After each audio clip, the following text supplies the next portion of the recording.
Queridos irmãos, que a graça e a paz de nosso Senhor Jesus Cristo esteja com você nesse momento, esteja com a sua família, esteja com a sua casa. Mais uma vez, estamos aqui, ainda distante um do outro, distante da casa do Pai, mas se alimentando cada dia da boa expectativa. A boa expectativa da volta do Senhor Jesus, que deve acontecer em breve. E é claro que esse nosso sentimento de gozo, de alegria, de expectativa pela sua volta, pela sua vinda para nos buscar, se intensifica cada dia que a gente vai contemplando os sinais, as maravilhas, não é verdade? E devemos realmente glorificar o Senhor. Apesar de que há tantas dores, né?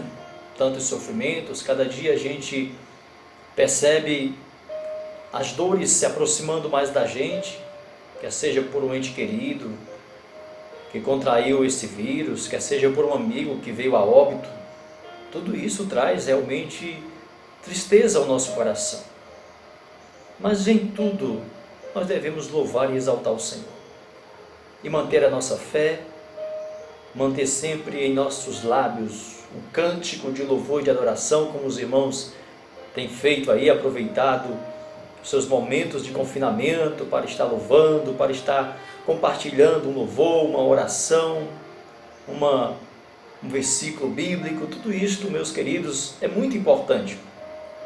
Isto vai realmente mantendo a nossa unidade, mantendo a nossa comunhão, quando nesse distanciamento que estamos vivendo, a gente vai aos poucos se aproximando um pouco mais, né? Apesar de que essa aproximação online, digital, ela é um tanto fria, não é verdade? Mas é sempre bom saber que os irmãos, apesar de tudo, estão bem, nossos idosos estão sendo cuidados, né, pelos seus familiares, tendo todas as devidas precauções, estão todos com saúde, graças a Deus. Nós louvamos a Deus, porque Deus tem preservado, Deus tem abençoado a nossa Igreja Batista de Montes. E é muito bom saber que cada irmão com a sua família estão bem. Eu sei que muitas necessidades têm surgido, surgirão. Nós temos orado a Deus quanto a isso, né? E pedimos a orientação do seu Santo Espírito, que o nosso retorno à casa de Deus, que esperamos que seja em breve, né? Que logo passe essa pandemia, sobretudo aqui no nosso Ceará, que Deus possa estar derramando as suas bênçãos, né? E que a medida se complete, o pico seja alcançado, enfim. É lamentável a gente ter que aguardar por uma melhora, por um desfecho, tendo que esperar que a coisa aumente, né? Então é algo assim meio estranho, mas é o que os especialistas dizem, né? Tem que esperar alcançar o pico, tem que esperar achatar a curva. Esta linguagem que nós ouvimos, assistimos todos os dias pelos telejornais. Mas Deus está no comando, queridos. Isso é o que nos fortalece, né? É o que nos conforta, é o que nos faz sermos o que somos, a Igreja do Senhor Jesus. É saber que apesar de tudo, apesar das dores, Deus está no comando. E nesta mensagem de hoje, nesta reflexão de hoje, mais uma vez eu gostaria de convidar o meu amado irmão, minha amada irmã, amada família cristã, a estar nos voltando para a Palavra de Deus, para as Escrituras Sagradas, né? Para refletirmos sobre o que o nosso Senhor Jesus, nosso Senhor Deus, tem a ensinar a sua amada igreja, né? Nesses dias, né? Os dias da adversidade. E eu gostaria de estar hoje refletindo com os meus amados irmãos sobre aquilo que tem sido motivo das nossas reflexões, né?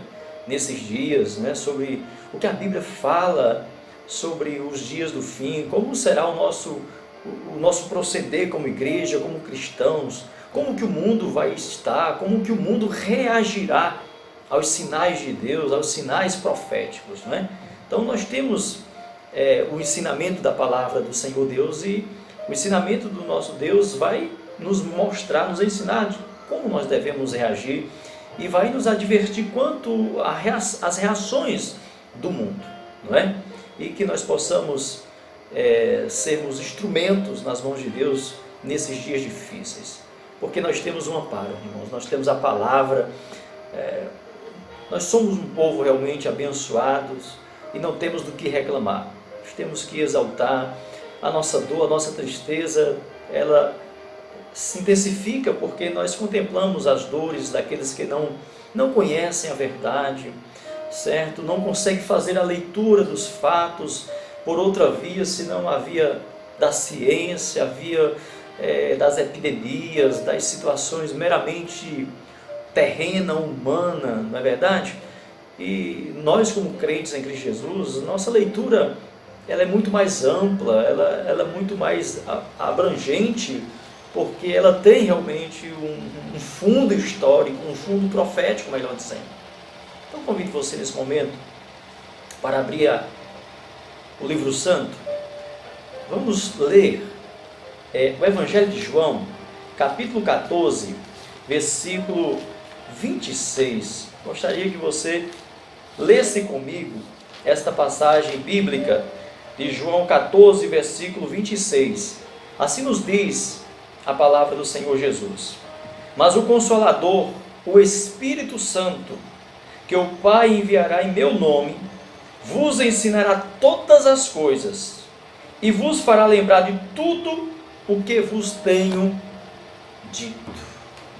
O Espírito Santo, o Consolador, que da parte do Pai foi enviado, está conosco, Jesus disse, vos fará lembrar tudo quanto eu vos tenho ensinado, tudo quanto eu vos tenho dito. Queridos irmãos, confesso que esta tem sido a minha preocupação e oração a Deus, é para que estejamos atentos ao que nosso Senhor Jesus nos ensina na palavra, e para que apelemos para o Espírito Santo, para o Consolador, que consola, que conforta e que nos faz lembrar das palavras de nosso Senhor e Salvador Jesus Cristo. É Ele quem nos guiará a toda a verdade. É o Espírito da verdade que Jesus diz, olha, o Espírito da verdade que o mundo não conhece, mas que vem habitar em nós. E Ele nos fará lembrar com precisão dos ensinos de nosso Senhor Jesus Cristo. É por isso que a maneira como nós reagimos aos acontecimentos é totalmente diferente, deve ser totalmente diferente. Porque o homem natural não discerne as coisas do Espírito, não discerne as coisas da palavra de Deus, porque eles não têm o Espírito Santo. Por isso que nessa ocasião quero trazer à nossa memória as suas palavras, os seus preciosos ensinos, para refletirmos com mais profundidade a respeito do tempo que a igreja está vivendo. Também quero ressaltar que eu não estou supervalorizando este tempo, não, como se ele fosse o mais duro na história da igreja, pois não é mesmo, não é mesmo, está longe de ser. A igreja já enfrentou tempos muito mais difíceis, porém, queridos, apesar deste não ser o mais difícil, mas que a igreja enfrentou, ou que a igreja enfrentará, ele veio a nós com destaque, nunca visto antes, no que tange a sua repercussão mundial, tendo em vista as paralisações e a mobilização em torno dele. Então esta pandemia, esse tempo que nós estamos vivendo, ele tem uma singularidade na história. E por isso é motivo de nós refletirmos, e por esta razão nós temos nos reportado tanto às Sagradas Escrituras, para poder compreender melhor. Porque de fato, apesar de tantas informações, não é verdade? De tantas atualizações dos fatos, ainda há uma confusão, ainda há um conflito. Está tendo um conflito entre as governanças, entre as lideranças. políticas, religiosas. Há uma confusão. E tudo isso nos remete ao que as Escrituras Sagradas nos ensinam e o que nós vamos aprender hoje. Então nós não vamos ter aqui, queridos, uma mensagem sistemática, pontuando por sua estrutura homilética, que tão somente nós queremos deixar que a palavra de Deus, ela lance luz às nossas vidas, de modo a refletirmos e perceber o tempo, pois muitos estão despercebidos e enveredados por este mundo, preocupados tão somente com o fim desta pandemia, sem levar em conta as profecias bíblicas e os propósitos e as razões da permissão de Deus por trás dos acontecimentos. Quero ressaltar ainda que a coisa é séria mesmo. Muitas vidas estão sendo ceifadas, e muito mais, lamentavelmente, segundo os próprios critérios técnicos aí dos cientistas, dos infectologistas, muito mais ainda serão ceifadas, até que Deus deu basta. Pois isto não é coisa de homem, queridos. Esta é a minha preocupação, para que a igreja veja assim, e aí, tendo esta visão sem alarme algum, vamos ver o que a Bíblia diz e como somos orientados por Jesus a nos comportar diante do que Ele mesmo profetizou que viria. Não podemos ficar amedrontados, confinados a vida toda, sem reação, sem sermos boca de Deus, com medo, sei lá do que. Não estou dizendo também para sermos irresponsáveis, não. Descuidados, levando na brincadeira, não, de modo algum. Não me entendam mal, a coisa é séria. Deus não brinca, e não poderia ser diferente. Não é um simples vírus, é mais forte, é considerado o mais forte do último século.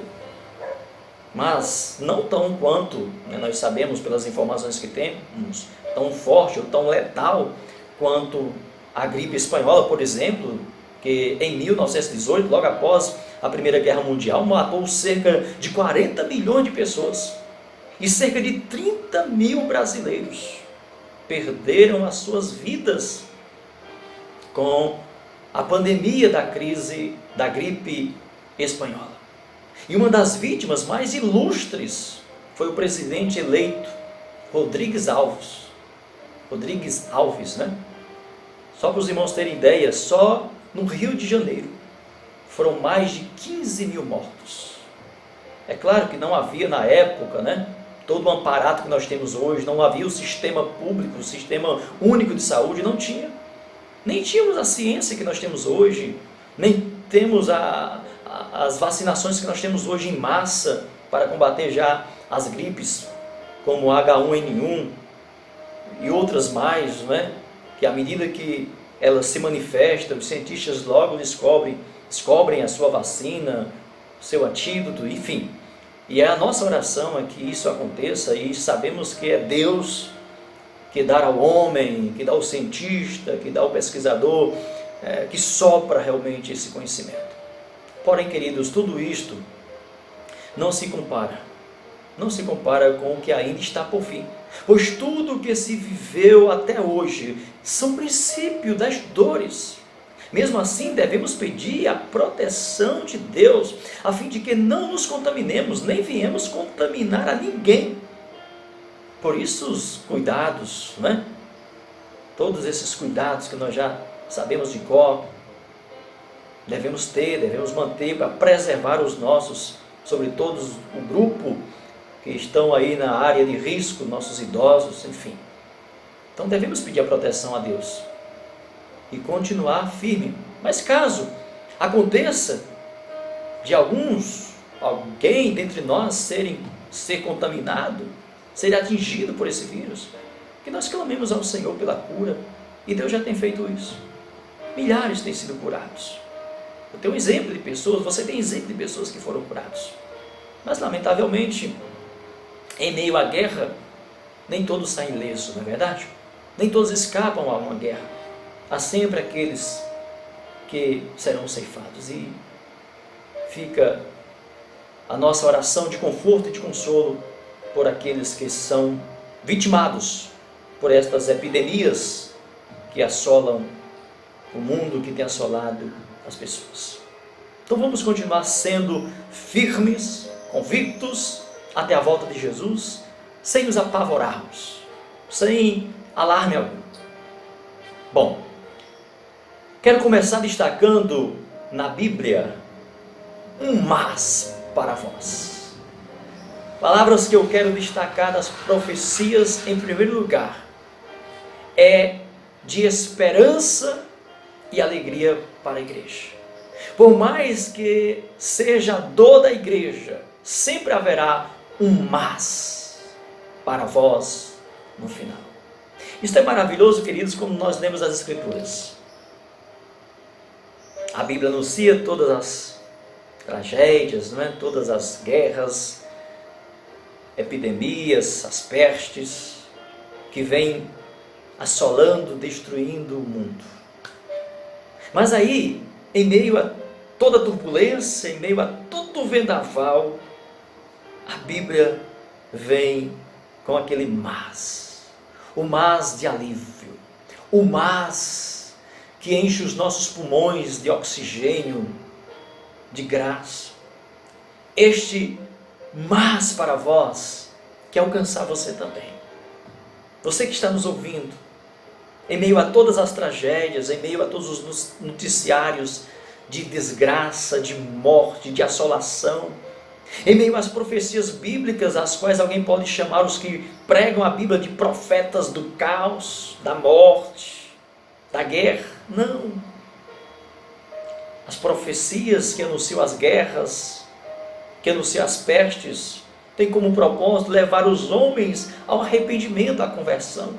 E seria covardia da parte de quem conhece as Escrituras, a palavra de Deus, não advertir a sua nação, o seu povo, como Jeremias fez com Judá, que viria a invasão babilônica, que viria a guerra. Assim é o nosso anúncio. Essas são as boas novas do Evangelho. As boas novas do Evangelho vêm para um povo que está caminhando para o abismo. Mas, se vós se arrependerdes, se vos se converterdes, Deus volta atrás. O termo bíblico vai usar a palavra que é muito entendida por nós, não é? Que é muito própria para nós. Deus se arrependerá do mal que planejou fazer. Então existe um mal, um intento violento contra toda a raça humana, é registrado aqui.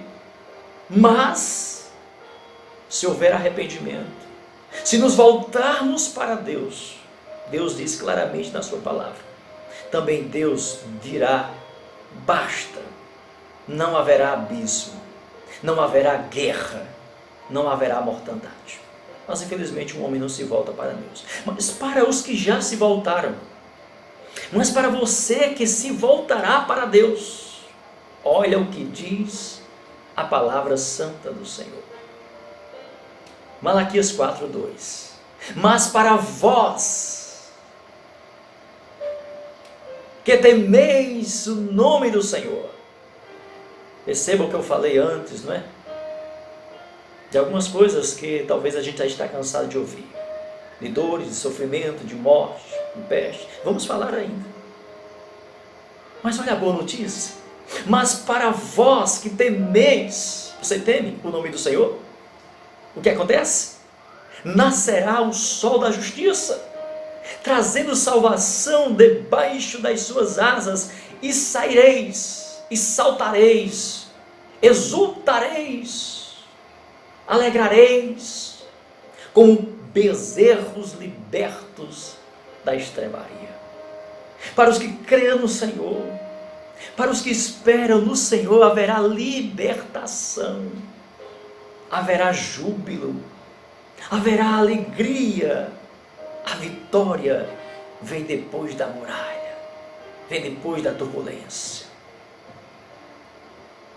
Nem todos estão no mesmo vendaval. Aliás, todos nós estamos no mesmo vendaval, mas nem todos estão no mesmo barco. para os que estão no barco, aonde há a presença de Deus, aonde há a presença de Jesus, este vendaval vai dar um basta. Esta turbulência vai cessar. Todos estamos no mesmo vendaval. Igreja e mundo. Todos no mesmo vendaval. Mas nem todos no mesmo barco. Porque é um barco que a presença de Jesus se faz presente. E é para este barco, simbolizado pela igreja, que eu quero convidar você. Porque para estes, o Senhor Jesus garante, haverá um basta, haverá um enxugar de lágrimas, haverá um cessar de dores, de angústias, mas é necessário que se passe pelos princípios de todas estas dores. É interessante perceber, queridos, que a palavra de vitória para o povo de Deus sempre vem logo após o anúncio de um caos, que é o que diz os versículos anteriores a este que nós lemos de Malaquias 4, versículo 2. Basta você ler o primeiro versículo do capítulo 4, que vai falar de um caos, vai falar de uma destruição, vai falar de uma assolação terrível que virá sobre a terra. E aí em seguida vem, mas para vós, olha o que diz o verso 1. Porque eis que aquele dia vem ardendo como fornalha. Aquele dia é o dia do Senhor. É o dia da volta de Jesus. É o dia dele voltar para levar a sua igreja e julgar o mundo. Diz que todos os soberbos e todos os que cometem impiedade serão como a palha, e o dia que está para vir os abrasará, diz o Senhor dos Exércitos, de sorte que não lhes deixará nem raiz nem ramo. Será um dia duro, né? Dia terrível, dia cruel, mas sempre há esperança para os que servem ao Senhor. É nesta esperança que nós depositamos a nossa vida. É nessa esperança que mesmo morrendo, nós vivemos em Cristo. É nessa esperança que os que creem em Cristo Jesus, ele diz, ainda que estejam mortos, viverão. É nesta esperança que nós podemos contemplar a diferença em servir a Deus, em ser fiel a Deus. Não é uma esperança somente por dias melhores aqui na terra, por livramento de algum tipo de pestilência passageira como esta que vai passar. Mas é uma esperança eterna, que não se mede, que não se compara, que não se alcança pelos olhos naturais. É uma esperança que é vista, que é abraçada antes mesmo de vê-la. Eu sei que o meu Redentor vive e que por fim se levantará sobre a terra. Foi o brado de Jó em meio ao caos que ele estava vivendo. Você pode nesse momento aí do outro lado dizer, eu sei que o meu Redentor vive e que por fim se levantará, e para nós, e que por fim voltará, e que por fim eu ouvirei a sua voz me chamando, e que por fim ele dirá para mim, mas para você, raiará o sol da justiça. Esta esperança, a esperança da alma de Jó, sem nada saber sobre Jesus, não contemplou o seu nascimento, muito menos a sua morte e a sua ressurreição por ele, mas ele já podia dizer pela fé e esperança dada por Deus, que o seu Redentor vive e se levantará sobre a terra. Aleluia! Bendito seja esse Deus que sempre põe uma vírgula depois da tribulação, depois da aflição. Mas depois desses dias, Deus enviará os seus anjos. Malaquias 3, versículo 18 diz, então voltareis e vereis a diferença entre o justo e o ímpio, entre o que serve a Deus e o que não serve a Deus.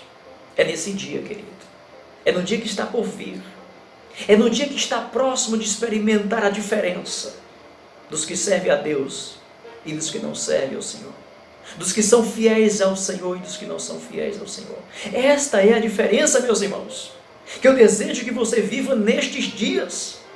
É esta a esperança que desejo que você perceba nas entrelinhas dos textos que vamos ler. Jesus, ele fala em Mateus capítulo 24, versículo 4. Acautelai-vos que ninguém vos engane. Acautelai-vos que ninguém vos engane. Há muitos enganadores tentando enganar o povo de Deus. O mundo, infelizmente, está completamente enganado, completamente entenebrecido, entorpecido pela sua magia, pela magia da tecnologia, pela magia do poder, da ganância, do ter. Pois muitos virão em meu nome dizendo eu sou o Cristo e enganarão a muitos. Como assim, pastor? É possível alguém enganar dizendo que é Cristo? Alguém vai crer numa pessoa que está dizendo que é Cristo? É claro que a pessoa não vai estar chegando dizendo que é Jesus. Ela vai estar chegando pregando em nome de Jesus, anunciando um falso evangelho, enunciando uma falsa paz, um falso ensino. E Jesus Cristo disse, eles enganarão a muitos. E quantos, meus amados irmãos, não estão enganados por aí, dentro e fora das igrejas, enganados, entorpecidos por uma meia-verdade, por uma verdade camuflada. Mateus capítulo 24, versículos 5 e 6 diz, e ouvireis de guerra, e de rumores de guerra, olhai, não vos assusteis, não vos alarmeis, guarde esta palavra, não se assuste diante do que está por vir, diante do que está acontecendo, não se alarme, mantenha calma, mantenha esperança, mantenha confiança no Senhor, porque é mistério que tais coisas, é necessário que tais coisas aconteçam. Mas olha o que o Senhor Jesus vai dizer, mas ainda não é o fim. Pastor, quando é o fim? Agora, Jesus está dizendo, querido, não é o fim. Ou seja, em meio ao caos, em meio a essas turbulências, a esses princípios de dores, de sofrimento, não é o fim. O fim vem. É claro que vem. Mas ainda não é o fim. Como já disse em outro momento, o fim vem em um momento em que poucos esperam, em que pouca fé existirá. O fim virá como um ladrão de noite. O mundo vai estar em farra, em orgias, em bebedeiras, em glutonarias, em alianças de paz com o anticristo. Jesus virá, meus queridos, em um tempo em que tudo parece estar às mil maravilhas. O homem terá alcançado o seu êxtase na ciência, no conhecimento, estará comemorando muitas descobertas, inclusive a descoberta da vacina para coronavírus, medicamentos e para outras pestilências. O mundo vai estar comemorando, o mundo vai estar vivendo o seu melhor. Jesus voltará, não nesse momento em que todo mundo está confinado, de certa forma reflexivo, pensativo, tendo a oportunidade, pelo quebrantamento das circunstâncias, serem mais acessíveis à voz de Deus, à palavra. Não. Jesus vai voltar no momento em que há festanças, em que todo mundo parece não precisar, não necessitar de Deus. E certamente a igreja estará sendo nesse tempo hostilizada, desprezada, limitada nos seus direitos, talvez, quem sabe, até sendo zombada, a exemplo do que Pedro fala na sua epístola. Onde está a promessa da sua vinda? Ou seja, a igreja estará sempre pregando esta mensagem, a mensagem do arrependimento, a mensagem da volta do Senhor Jesus Cristo. Guarde isto: a igreja não será exaltada pelo mundo, pelo sistema político das nações. Isto é coisa de falsos profetas. Eles estarão zombando da igreja. Onde está a promessa da sua volta? Onde está a promessa da vida de Jesus? Isso é balela de vocês, isso é conversa de vocês. Isto disseram para Pedro, meus irmãos, lá no primeiro século. E em todos os séculos o mundo se levantará, as nações se levantarão contra a igreja, para zombar, desdenhar com seus falsos ensinos, porque o mundo, ele tem um amparo, sim. O mundo é amparado pelos falsos profetas. O mundo é amparado pelo líder religioso do sistema religioso e político. Mas olha o que diz a palavra de Deus quanto a nós, quanto à nossa situação. Para você não se enganar, nós não nos enganarmos. Mateus 24, versículo 9. Sereis odiados de todas as nações por causa do meu nome. Odiados, irmãos. Odiados. Líderes, pastores, querendo levar a igreja a ser amada pelo mundo, a ser acolhida pelo mundo. Isso não existe. Mas há quem creia nisso. Há quem esteja determinando isto. Quem é contra o sistema mundial hoje, irmãos? Qual é a única instituição na terra que fala abertamente em nome de Cristo e das Escrituras contra este sistema implantado, o sistema da ideologia de gênero, do aborto, da pedofilia, da prostituição? Quem protestou aquela exposição de imagens pornográfica nos museus do Brasil e do mundo, tido pela maioria, claro, como apenas uma exposição cultural? A igreja é retrógrada, a igreja é perseguidora, a igreja emperra a cultura, impede o progresso, impede o crescimento cultural, porque prega contra o pecado.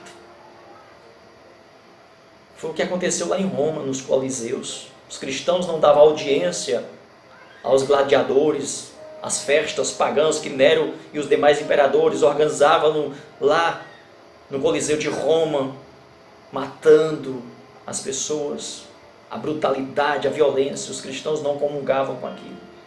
Então eles eram acusados de não serem participantes do progresso, não promoverem a paz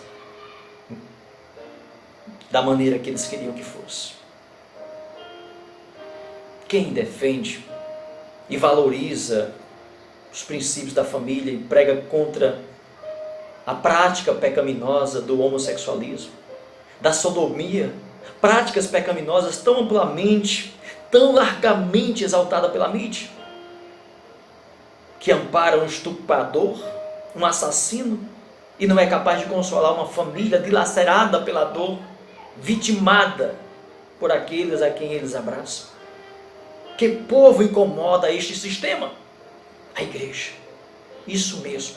Não qualquer igreja ou religião, mas a igreja dos crentes, como eles gostam de chamar, numa forma de deboche e de desprezo, esses crentes. Por isso, queridos, Jesus falou: todas as nações, pois todos os povos se unirão em torno de uma só ideologia, de um só governo, de um sistema mundial acobertado e promovido pela mídia. Eles têm um só pensamento: unir forças contra a igreja. Isto é ou não é uma manifestação do anticristo? Nós só não podemos dar ainda o nome, mas que ele já manifesta claramente a sua ação contra a igreja. Isto é fato. E o que diz a palavra de Deus através do apóstolo Paulo? Na sua segunda carta aos Tessalonicenses, capítulo 2, versos 3 e 4. Ninguém de maneira alguma vos engane. Paulo começa dando essa advertência, porque havia na época alguns enganadores falando à igreja em nome dos apóstolos, através de epístolas, através de espírito, de revelações, atribuindo isso aos apóstolos. E Paulo diz: olha, de maneira alguma ninguém vos engane, porque não será assim, sem que antes venha a apostasia. Ela já chegou faz tempo, a apostasia. No tempo do apóstolo, no primeiro século, muitas profecias faltavam se cumprir, mas os falsos profetas já queriam antecipar, já queriam dizer que, olha, Jesus está voltando, vai ser tal dia. E Paulo diz: olha, ninguém vos engane, porque é necessário que aconteça primeiro algumas coisas, como a apostasia, Segundo, se manifeste o homem do pecado, o filho da perdição. Bom, ele ainda não se manifestou, ele ainda não tem um nome próprio. Agora, desde o primeiro século, que várias manifestações, que vários acontecimentos foram atribuídos à ação, ao mover, à personificação do anticristo. O próprio João diz, olha, muitos anticristos já se levantaram entre nós. E por saber que estamos próximos do fim, muito mais violento ainda ele se levantará, trazendo o sistema após si, trazendo o mundo após si. Mas é claro que haverá um momento em que esse homem do pecado, ele receberá um nome próprio. Mas Paulo diz na continuidade, o que se opõe, o anticristo, o sistema. O anticristo é um sistema, é o sistema mundial. Só que esse sistema mundial tem um grande líder. Mas o anticristo é a junção de todos os sistemas, de todos os levantes contra a igreja, porque diz aí o texto, e ele se opõe e se levanta contra tudo o que se chama Deus, ou se adora. Ele faz isto todos os dias, queridos. Ele se levanta todos os dias contra tudo o que as Escrituras dizem sobre Deus, sobre Jesus. O problema dele é com o Deus das Escrituras, exatamente este Deus, este Jesus que pregamos. De sorte que se assentará como Deus, no templo de Deus, querendo parecer Deus. Então ele se levanta contra tudo o que diz respeito a Deus, tudo o que as Escrituras dizem. Então quem é que prega as Escrituras verdadeiramente? A igreja do Senhor Jesus Cristo. Então por isso a igreja será odiada. 1, 2, 3, 4 nações? Não. Por todas as nações. A igreja será odiada pelo Brasil, pelos Estados Unidos, pela Rússia, pela China, por todas as nações. Mas em todas as nações haverá a presença viva da igreja. A presença viva da igreja. Agora, o belo em meio a tudo isso que está acontecendo ou vai acontecer é que o Senhor Jesus diz o quê? Calma, não se assustem. Não se alarmem, porque ainda não é o fim. Ou seja, mais coisas virão, mas sempre haverá um escape para os que servem ao Senhor. É claro que eu não posso comparar este escape, queridos, com a grandeza da glória da vida eterna, da vida com Cristo no céu. Limitar ou condicionar este escape como uma forma de atenuar a situação, considerando tão somente um escape temporário da espada, da fome, da peste, ou de alguma outra situação de dor aqui na terra, tem algo muito maior para a igreja, algo muito superior a um simples livramento de morte física. Muitos crentes, muitos servos do Senhor morrem diante das pandemias, as guerras mundiais que teve, quantos soldados cristãos fervorosos não morreram ali na guerra. Temos pastores que estão na UTI hoje, que nós estamos orando e clamando ao Senhor, querendo Deus certamente sairá, sendo propósito de Deus certamente levará. Mas há um grande livramento, querido. Em todos os dias Deus está dando esse livramento ao seu povo, à sua igreja, mas não podemos comparar com aquele dia glorioso, dos quais Jesus Cristo diz, diante da situação que vivemos, calma, não se alarme, ainda não é o fim, mas para vós raiará o sol da justiça. Tão glorioso, meus irmãos, esse dia que a Bíblia revela que, em meio a toda dor, ainda há motivo para o júbilo, para o louvor a Deus. Ou seja, o dia é tão glorioso, a expectativa deve ser tão grande para esse dia, que mesmo em meio ao caos, a situação mais difícil, deve ter o espaço para o louvor, para a adoração. É o que diz o Senhor Jesus em Lucas 21, versículo 28. Ora, quando estas coisas começarem a acontecer, que coisas? Que coisas, irmãos? As epidemias, as guerras, as pestes, os rumores de guerra, os confrontos, o ataque, a perseguição à igreja. Ora, quando estas coisas começarem a acontecer, exultai, se alegrai, e olhai para cima, e levantai as vossas cabeças, porque a vossa redenção está próxima. Meus irmãos, é claro que nós intensificamos estas mensagens nesses dias, porque a cada sinal que a gente vê se cumprindo, nós temos que intensificar a nossa exultação, a nossa expectativa, como Pedro diz, que nós devemos aguardar o dia do Senhor com grande expectativa, com grande anseio. E é o meu desejo que estas mensagens, nesses dias, estejam despertando a sua vida, a sua casa, a sua família. Levantai as vossas cabeças, não andeis cabisbaixo, desanimados, tristes, depressivos, com medo. A vossa redenção está se aproximando. É necessário que venham as dores para que a criança nasça. Mas antes, Deus diz que as dores de parto se completem plenamente. Raiará o sol da justiça. Antes, raiará o sol da justiça. Portanto, queridos, perseverança. Vá até o fim. É claro que a nossa alegria neste tempo ainda não é plena, pois não tem como se alegrar ou alegrar-se tanto em meio ao sofrimento alheio dos que não conhecem o Senhor. E por isso é natural. Quantas vezes você não deve ter chorado nesses dias? Eu também chorei. Nós devemos chorar todos os dias, clamando a Deus, tendo compaixão e misericórdia, pedindo conforto, consolo de Deus, não é verdade, meus queridos? Por aqueles que não conhecem o Senhor Jesus, por aqueles que estão alheio, perdidos, e que às vezes desesperadamente chega para a gente e pergunta: pastor, irmãos, o que é que está acontecendo? É Deus que está por trás ou não é? As pessoas estão perplexas, aflitas, até este dia chegar, queridos, ou mesmo em meio às suas turbulências. O Senhor Jesus nos adverte dizendo o seguinte, ainda em Lucas 21, versículo 34 ao 36, e olhai por vós, não aconteça que os vossos corações se carreguem. Olhai por vós, vigie para que os vossos corações não se carreguem. Guarde esta palavra, querido.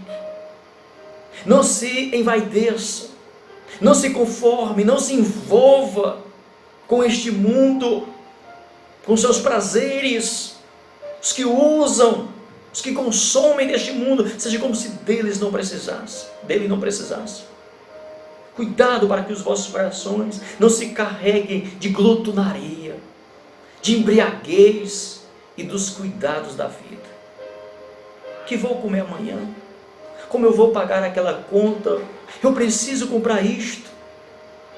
Meu celular está muito cansado, preciso de um mais novo. Este está fora de moda. Queridos, são coisas que podem ser deixadas para bem depois. E venha sobre vós esse dia de sobreaviso, porque virá como um laço sobre os que habitam sobre toda a face da terra. O dia do Senhor, como eu já disse anteriormente, não virá no momento em que o mundo está em uma certa expectativa de um dia pior, de um dia difícil, não. O mundo está numa boa expectativa. O mundo está festejando. Você lembra daquela passagem bela lá de Eclesiastes, né? Que Salomão fala sobre a aceitação da palavra em uma casa que está tendo um velório e em uma casa que está tendo a festa, né? O sábio diz, olha, leva a palavra para a casa que está tendo o velório, está tendo a morte. Eles verão que a vida tem o seu fim. Eles verão, eles discernirão que a vida não é só festa, não é só alegria. Mas se você levar para a casa da festa, do entusiasmo, eles vão desprezar. Eles estão vivendo melhor. Então eles acham que a vida é só prazer, é só alegria. Esse é o tempo em que Jesus voltará. Todos estarão comemorando, casando-se, dando em casamento, festas e mais festas. Porque esse dia virá como um laço sobre todos os que habitam na face da terra. Jesus não espera que o seu dia seja uma surpresa para nós, sua igreja. Ele manda se preparar, esperar no altar, assim como a noiva deve esperar o seu noivo. Sua vida está no altar do Senhor, meu amado irmão. Você tem orado para que a sua casa esteja ataviada como uma noiva para o dia do Senhor Jesus? Vigiai, pois, em todo o tempo, orando para que sejais ávidos por dignos de evitar todas estas coisas que hão de acontecer e de estar em pé diante do Filho do Homem. Você entendeu, meu irmão? Você entendeu? Elas hão de acontecer. Você está hoje de pé diante de Jesus? Como estão as tuas vestes? Lavadas? Embranquecidas pelo sangue do Cordeiro? Esbranquiçadas pelo sangue do Cordeiro? Seja moderado com o uso de tudo. Aquilo que eu falei na primeira mensagem via internet. Cuidados da vida, bebedeiras, comilanças, tudo deve ser com moderação. Olhe o que diz, porque virá como um laço sobre os que habitam na face de toda a terra. O dia do Senhor Jesus. A volta do Senhor Jesus virá como um laço para os que habitam sobre toda a terra. Bom, este deve ser o nosso comportamento diante dos acontecimentos proféticos. Não se alarmar, não manter a calma, se encher de exultação, de boa expectativa. Agora, veja a reação do mundo, queridos, concernente aos mesmos sinais e profecias bíblicas reservadas para o fim. Veja a diferença. Olhe a reação do mundo e cuidado para que você não seja que faça parte deste mundo. Pois como disse nosso Senhor Jesus, estamos no mundo, mas dele não fazemos parte. Por isso o mundo vos odeia e cuida do que é seu. Primeira coisa que eu quero destacar, a reação do mundo, das pessoas que não conhecem o Evangelho. Primeiro, eles estarão naturalmente sem temor algum, fazendo aquilo que os seus incrédulos antepassados fizeram. O mundo vai estar vivendo, vai estar reagindo à volta de Jesus, ao acontecimento do fim do mundo, da mesma forma que os seus antepassados, em momentos oportunos, tiveram na história passada de se arrependerem de determinadas práticas, mediante o aviso de um castigo de Deus, e não se arrependeram. É o que o Senhor Jesus Cristo fala no texto de Mateus 24, verso 37 a 39. Olha o que Jesus diz. Olha como o mundo vai estar. Olha como o mundo vai reagir. E como foi nos dias de Noé, assim também será a vinda do Filho do Homem. Porquanto, assim como nos dias anteriores ao dilúvio, comiam, bebiam, casavam e davam-se em casamento, até ao dia em que Noé entrou na arca, e não o perceberam. Estes sinais o mundo não percebe, e não vão perceber nunca, porque os sinais é para a igreja, foi prometido à igreja. Por isso eu tenho dito, por isso eu tenho falado através de áudio, através de conversa com os irmãos. Deus está tratando com a igreja, Deus está dando um sinal para a igreja, é a igreja que tem que perceber, é a igreja que tem que aceitar, porque o mundo não percebe, o mundo não enxerga. Deus não manda sinal para o mundo, mas para a sua igreja, para a sua noiva eleita, para que ela esteja ataviada, para que ela esteja vigilante, para que ela esteja preparada, até que veio o dilúvio e os levou a todos. No dilúvio, que tragédia, não é? Só a família de Noé salvou. Segundo os estudiosos, sabe quantas bilhões de pessoas havia no tempo de Noé? Dizem que, comparando a longevidade, o homem vivia muito tempo, havia aproximadamente 9 bilhões de habitantes, ou seja, muito maior do que os habitantes da terra hoje. Havia nos tempos de Noé 9 bilhões aproximadamente de pessoas. Quantas pessoas se salvaram, pastor? 7, não é? 7 ou foi 8? A família de Noé se salvou tão somente. Todos estavam despercebidos, até que veio o dilúvio e levou a todos. Assim também será a vinda do Filho do Homem, a vinda de Jesus. Foi Jesus que falou, queridos, não tem como mudar isso. Segundo, veja o mesmo texto de Mateus 24, versículo 10. Nesse tempo muitos serão escandalizados e trair-se-ão uns aos outros, e uns aos outros se odiarão. Por ocasião da volta de Jesus ou da aproximação, haverá isso. Isto se refere aos que deixarão a igreja, estiveram lá por algum tempo, Se alegraram inicialmente com as boas novas do Evangelho, mas estavam por algum interesse. Mas sempre fizeram parte do mundo. É o que diz o Senhor Jesus na parábola do semeador, capítulo 13 de Mateus, versículo 20 ao versículo 22. O que foi semeado em pedregais é o que ouve a palavra, e logo a recebe com alegria, mas não tem raiz em si mesmo, antes é de pouca duração. E chegada a angústia e a perseguição por causa da palavra, logo se ofende. E o que foi semeado entre espinhos é o que ouve a palavra, mas os cuidados deste mundo, aquilo que Jesus mandou com que nós estivéssemos precavidos, prevenidos, para que não fôssemos pegos de surpresa, não nos apegasse a esse mundo. E o que ouve a palavra, mas os cuidados deste mundo e a sedução das riquezas sufocam a palavra e fica infrutífera.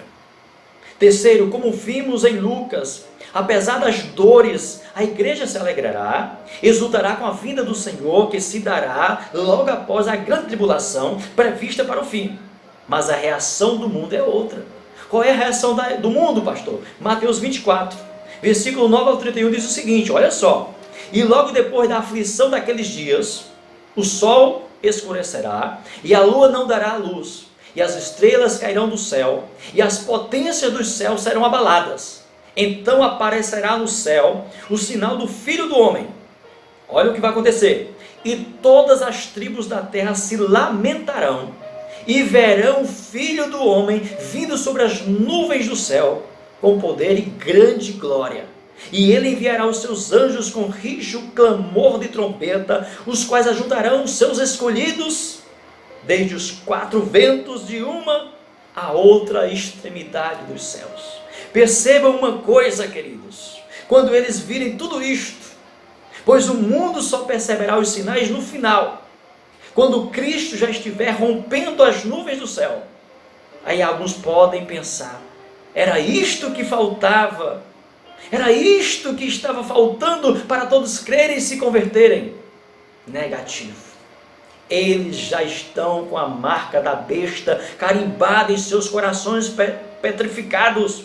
O ódio, o ranger de dentes, a ira tomará conta de seus corações, por causa destes tormentos que eles acertadamente atribuirão a Deus. Mesmo assim não se converterão.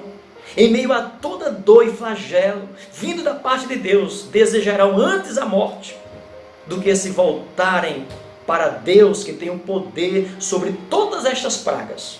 Seus corações estarão endurecidos, pois amaram mais os prazeres do que a Deus, trocaram a divindade de Deus por ídolos, por demônios, estas pragas, e não se arrependeram para lhes darem glória.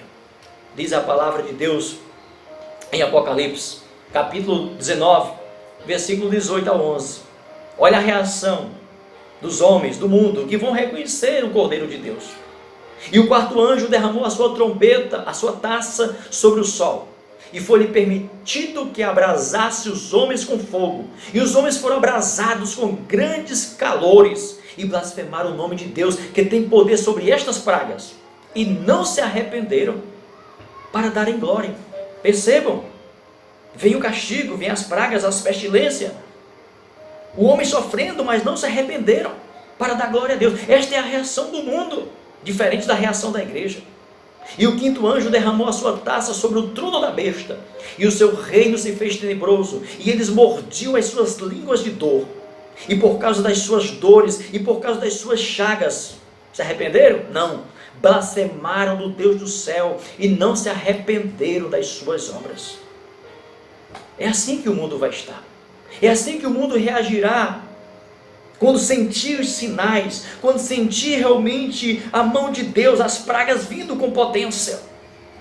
Por isso que os sinais é para a igreja se alertar. O mundo só vai perceber no final. E ao invés de se voltarem para Deus, ao invés de se arrependerem, de pedir misericórdia, clemência, eles vão olhar para o céu e vão blasfemar de Deus, porque já estão com seus corações marcados, selados pelo homem do pecado, pelo anticristo. Em quarto lugar, eles reconhecerão Jesus, até viram assentado no seu trono, mas procuraram esconder o seu rosto dele, por tamanha vergonha e afronta, corações endurecidos, entenebrecidos pela presença do homem do pecado. Apocalipse 6, versículo 15 ao 17. E os reis da terra, e os grandes e os ricos, e os tribunos, e os poderosos, e todo o povo, e todo o livre, se esconderam nas cavernas e nas rochas das montanhas, e diziam aos montes e aos rochedos: cai sobre nós. Escondei-nos do rosto daquele que está sentado sobre o trono e da ira do Cordeiro. Porque é vindo o grande dia da sua ira, e quem poderá subsistir? Olha que coisa, irmãos. Eles até reconhecerão, mas já estão marcados, já estão entregues ao homem do pecado. Queridos, lamento dizer que apesar da nossa confiança e convicção de que Deus está trabalhando a igreja nestes dias, tem alguns que vão endurecer os seus corações e vão questionar a Deus ao invés de se voltarem para Deus. E a Bíblia nos adverte, queridos, a vigiarmos para que não haja em nós o coração perverso de incredulidade. Portanto, amada igreja, atente aos sinais, atente ao que o Espírito Santo fala à igreja hoje. Hebreus capítulo 3, versículo 12 e 13 nos adverte: vede, irmãos, que nunca haja em qualquer de vós um coração mau e infiel para se apartar do Deus vivo. Antes, exortai-vos uns aos outros todos os dias. É isso que estou fazendo com você agora, meu querido, minha querida, lhe exortando durante o tempo que se chama hoje, para que nenhum de vós se endureça pelo engano do pecado. O homem do pecado endurece os corações ao ponto dos homens chegarem até a contemplar a glória, mas blasfemam e pedem a própria morte. Sabe, meus amados irmãos, estes de corações endurecidos, que já lemos em Apocalipse, esses mesmos que desejaram a morte do que aceitar o senhorio de Jesus, são aqueles que em algum tempo foram religiosos, falavam falsamente em nome do Senhor, descaradamente eram incrédulos na palavra de Deus, como diz o apóstolo Pedro. Estes de propósitos ignoram isto, ignoram a revelação, ignoram o tempo de Deus, ignoram que um dia para Deus é como 1000 anos, e 1000 anos como um dia, que o Senhor não é tardio para com a sua promessa, mas quer que todos se arrependam. Está lá em 2 Pedro capítulo 3. Mas sabe o que vai acontecer no final? Eles vão se apegarem ao governo da besta, passarão a crer na mentira como uma forma de fé, na divindade do anticristo. Deus assim fez, por conta da maldade de seus próprios corações obstinados, de terem negado a verdade, de terem tripudiado sobre a palavra de Deus. E para encerrar, eu convido você a ler esse texto, querido, de 2 Tessalonicenses capítulo 2, versículo 8 ao 12. É claro que eu vou dar ênfase no versículo 12, mas eu quero que você leia, que leiamos do 8 até o 12. E então será revelado o iníquo a quem o Senhor desfará pelo sopro da sua boca. Tanto poder, não é? Olha como Deus vai destruir o iníquo, o homem do pecado, o anticristo, pelo sopro da sua boca. Ou seja, tanto poder que ele mostra ter, tantos sinais e maravilha que ele vai operar, não resistirá ao simples sopro da boca de Deus, porque Deus é todo poderoso, e aniquilará pelo esplendor da sua vinda, a esse cuja vinda é segundo a eficácia de Satanás, com todo o poder, sinais e prodígios de mentira, mas o Senhor destruirá com o sopro da sua própria boca, e com todo engano da injustiça. Para quem? Para os que perecem, porque não receberam o amor da verdade para se salvarem. Então vão crer na mentira, vão crer nos sinais da besta, do anticristo, porque não receberam o amor da verdade para se salvarem. E por isso, por conta do obstinado coração, por conta de certa forma saberem do que a palavra de Deus diz a respeito da verdade, por isso, diz aí o versículo, Deus lhes enviará a operação do erro, o espírito de entorpecência, para que creiam a mentira, para que sejam julgados todos os que não creram a verdade, antes tiveram prazer na iniquidade. Vejam só, meus irmãos, não creram na verdade, passaram a crer na mentira, foram incrédulos quanto à palavra, quanto à revelação, quanto aos sinais, quanto às profecias. Então agora um espírito entorpecente vai levá-los a crer na mentira, a crer no anticristo, a morrerem na esperança de que o homem do pecado possa salvá-los, possa lhes trazer segurança, possa lhes trazer um pouco de alívio. E nada disso vai acontecer. Mas para vós, para a amada igreja, que sofre as perseguições e que estará atenta aos sinais, raiará o sol da justiça. Glórias a Deus. Deus abençoe tua vida, meu irmão. Fica na paz do Senhor Jesus.